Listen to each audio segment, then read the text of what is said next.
마법의 소라고동 발표 시작하겠습니다. 목차는 다음과 같습니다.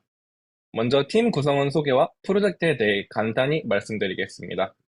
다음으로 시스템 아키텍처와 기술 스택에 대해 간단히 언급하고 프로젝트를 진행하며 사용자 경험을 개선시키기 위해 겪었던 주요 이슈와 해결 과정을 위주로 말씀드리겠습니다. 마지막으로 질의응답을 받으면서 발표를 마무리하도록 하겠습니다. 저희 팀은 백엔드 1명, 그리고 프론트엔드 3명으로 구성이 되어 있습니다. 그럼 저희 마법의 소라고등이 어떤 서비스인지 대해 소개해 드리도록 하겠습니다. 마법의 소라고등은 AI 실시간 타로 상담 서비스입니다. 저희는 무료로 언제 어디서나 이용 가능한 AI 타로 서비스, 사용자의 고민과 궁금증 해결을 위한 자유로운 대화 채널, 마지막으로 생동적인 애니메이션으로 현장에서 타로점을 보는 듯한 사용자 경험을 제공하고 있습니다. 주요 기능은 크게 두 가지가 있습니다. 왼쪽에 보이는 클로바 스튜디오 API를 활용한 AI 타로 상담, 그리고 WebRTC를 활용해 전문가와 상담자 간의 타로 상담을 할 수 있는 서비스를 제공합니다. 기술 스택은 간단하게 넘어가겠습니다. 다음과 같으며 저희의 핵심 기능들을 구현하기 위해서 소켓.io와 WebRTC를 사용했습니다.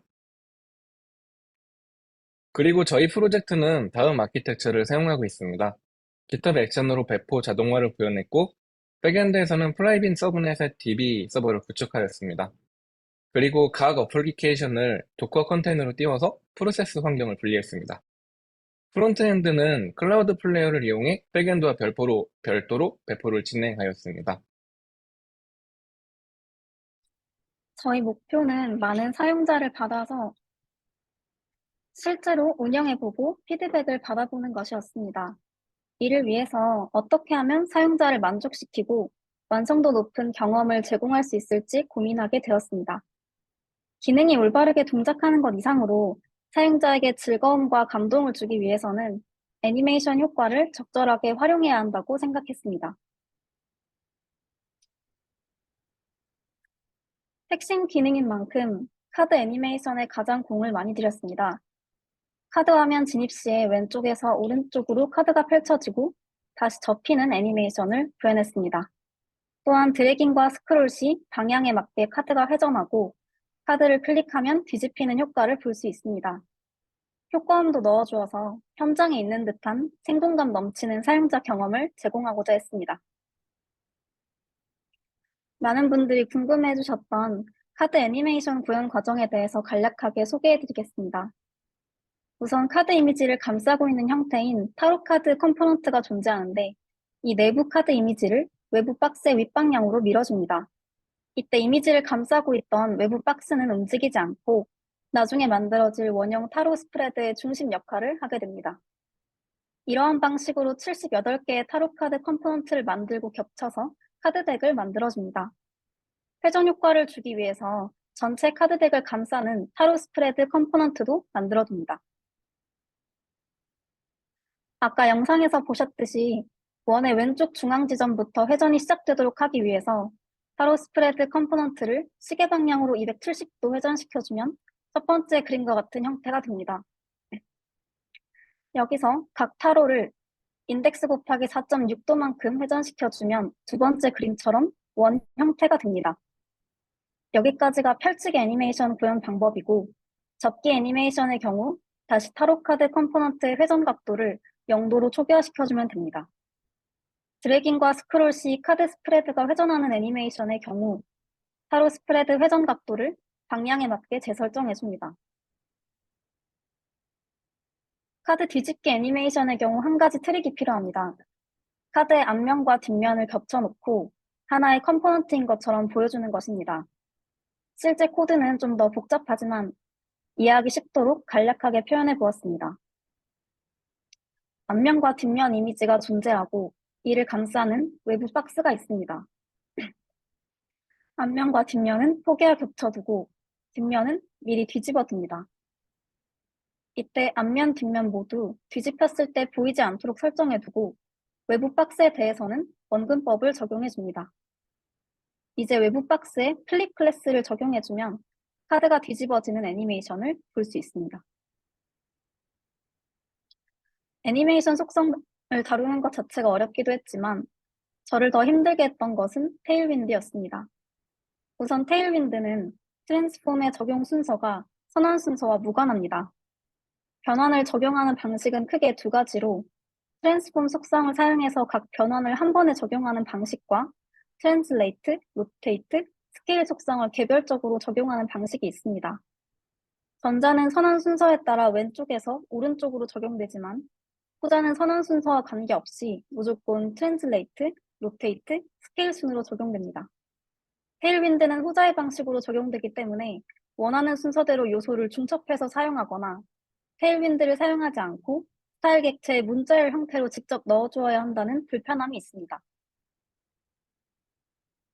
또 다른 문제는 테일윈드는 로테이트 Y와 같은 3D 기능을 공식적으로 지원하지 않는다는 것과 변수를 활용한 동적 클래스 생성을 지원하지 않아서 완전한 문자열의 클래스 명만 인식한다는 것입니다.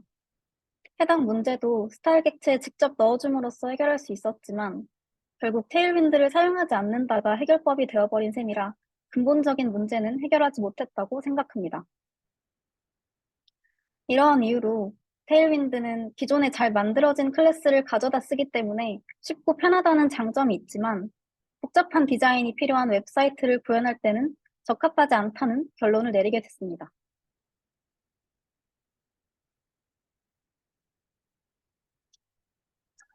다음은 AI 채팅 기능을 구현하던 중에 UX를 개선한 경험에 대해 말씀드리겠습니다.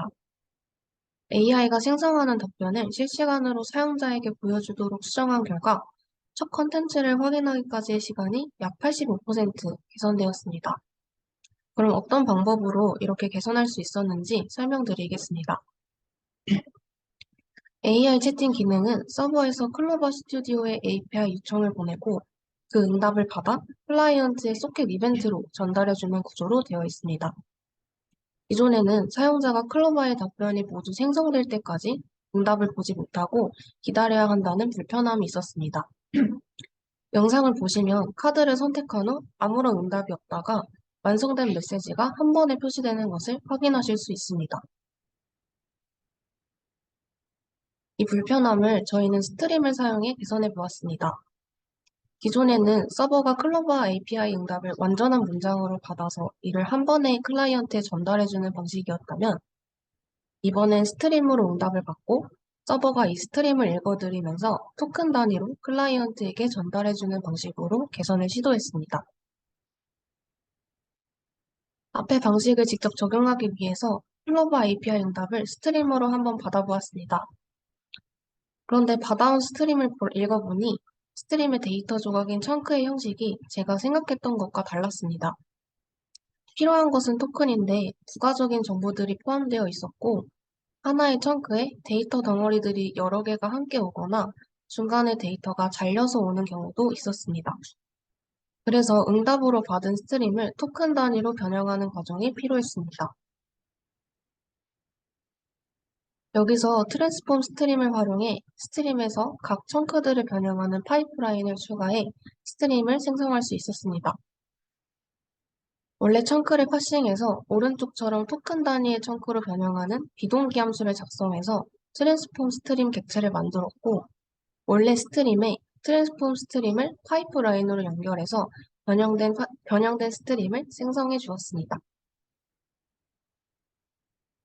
변형한 스트림을 읽어드리면서 토큰 단위로 클라이언트에게 전송하면 오른쪽과 같이 사용자는 메시지가 실시간으로 업데이트되는 것을 확인할 수 있게 됩니다.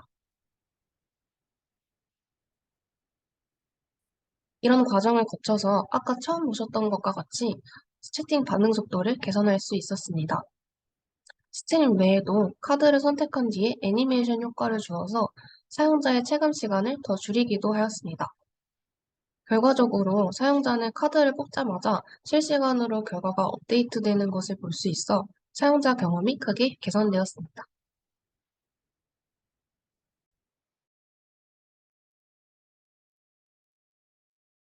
마지막으로 엔진X를 이용하여 무중단 배포를 시도한 도전에 대해 말씀드리겠습니다. 신규 버전의 어플리케이션을 배포하는 상황을 가정하겠습니다. 현재 실행 중인 버전을 종료하고 신규 버전의 실행을 준비하는 동안 사용자는 서비스를 이용할 수 없습니다. 이러한 사용자 경험 저하를 방지하고자 서비스에 중단 없이 업데이트를 수행하는 무중단 배포를 구현하기로 결정했습니다. 무중단 배포 전략에는 크게 두 종류가 있었는데요. 두 전략은 트래픽을 점진적으로 옮기느냐, 한 번에 옮기느냐의 차이가 있었습니다. 롤링 배포는 트래픽을 점진적으로 옮기는 방식으로 로드 밸런서에 등록된 인스턴스들의 버전을 차례로 전환합니다. 반면 블루그린 배포는 트래픽을 한 번에 옮기는 방식입니다.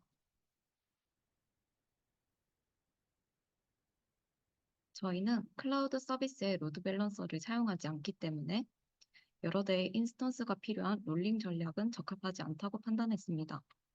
따라서 블루그린 전략을 채택했습니다. 블루그린 적용 과정을 보여드리기에 앞서 엔진엑스를 도입하기로 결정했습니다. 엔진엑스의 경로 기반 라우팅을 활용하여 기존 버전으로 가는 트래픽을 신규 버전의 어플리케이션으로 전환할 예정입니다. 그리고 그레이스풀 셧다운을 적용하여 프로그램 종료로 인한 부작용을 줄이고자 했습니다. 그레이스풀 셧다운은 더 이상 새로운 요청을 받지 않고 기존 요청을 완료한 후 어플리케이션을 종료하는 것을 의미합니다. 그레이스풀 셧다운을 적용하면 다음의 이점들이 있습니다. 첫째로 사용자 경험을 향상시킵니다. 사용자의 요청이 완료될 때까지 기다림으로 사용자가 보낸 요청이 중간에 끊기는 일이 발생하지 않습니다. 둘째, 갑작스러운 종료로 인해 비즈니스 로직이 중단되어 데이터 손실 등으로 이어지는 것을 방지할 수 있습니다. 마지막으로 사용한 자원들을 해소함으로써 사용자나 시스템이 다른 작업을 할 때 더 많은 자원을 사용할 수 있도록 돕습니다. 지금부터 블루그린 배포 적용 과정을 설명드리겠습니다. 먼저 블루그린을 위한 도커 컴포즈 파일을 작성합니다. 블루는 3000번과 3001번 포트를, 그린은 3002번과 3003번 포트를 사용합니다. 서버에 블루 버전의 어플리케이션이 실행되고 있는 상황입니다. 새로운 어플리케이션이 출시되면 서버에서 실행 중인 버전이 블루인지 그린인지 파악한 후 신규 버전을 띄웁니다. 현재 구동 중인 버전이 블루이므로 그린 버전에서 신규 어플리케이션을 실행하게 됩니다. 신규 어플리케이션이 성공적으로 실행되면 엔진엑스의 설정 파일을 수정하여 트래픽을 새로운 버전이 띄워진 그린으로 전환합니다. 9버전의 종료 과정을 살펴보기 전에 티니를 사용하여 그레이스풀 셧다운을 구현하는 방법을 짚고 넘어가겠습니다. 티니는 부모 프로세스로부터 전달된 종료 신호를 수신할 수 있기 때문에 어플리케이션이 도커 컨테이너에서 실행되더라도 종료 신호를 캐치할 수 있습니다. 이때 시그킬이라는 프로세스 강제 종료 신호를 보내고 있진 않은지 유의해야 합니다. 시그킬은 강제 종료로 그레이스풀 셧다운을 시도하지 않기 때문에 시그텀이라는 정상 종료 신호를 보내도록 해야 합니다.